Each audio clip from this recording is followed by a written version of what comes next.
Hi, and thanks for logging on to the Daily DVAR Halacha. And here's a brand new halacha for you, and it's for Thursday, December 28th, which is the 10th of Teves.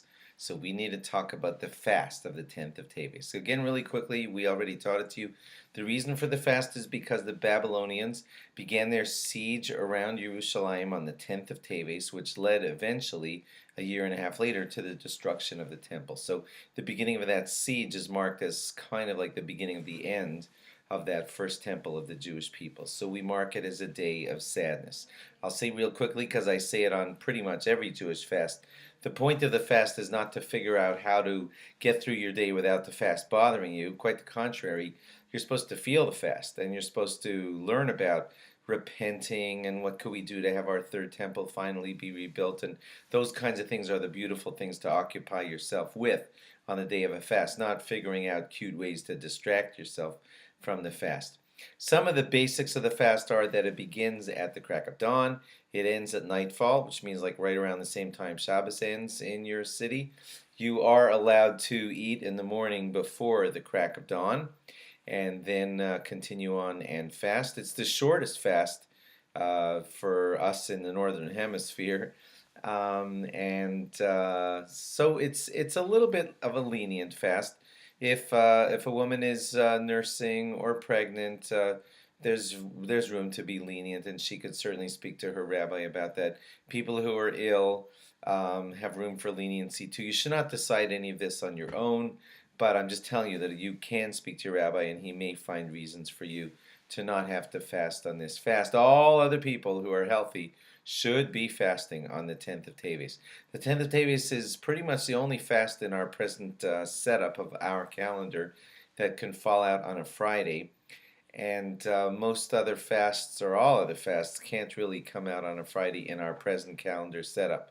So, but occasionally the 10th of Teves does come out on Friday. I have a list here. I'm going to read to you a couple of the years that in the recent past: 1996, 1901, 1906, 1910, and 1913 were all years when the fast of Teves landed on a Friday. It won't this year; it's on Thursday. But it's coming up again on 2020, 2023, 2025, 2034, and 2037. Other things of note on this fast, um, you know that Tisha B'Av is in its own league, and it has those five special things that you're not allowed to do.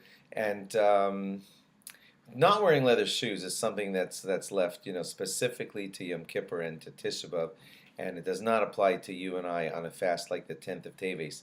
But things like taking a shower, the Mishnah Berurah is kind of against people taking showers in the middle of a fast day, like even Asar of Teves. So you might want to hold off on getting your shower in the middle of the fast day, or you're certainly welcome to do it before the fast begins. Um, Other things, we will at Shacharis, everybody will not say Anenu except the Chazan when he repeats the Shemona Esrei for it. That's a special tefillah asking God to hear our prayers on fast days.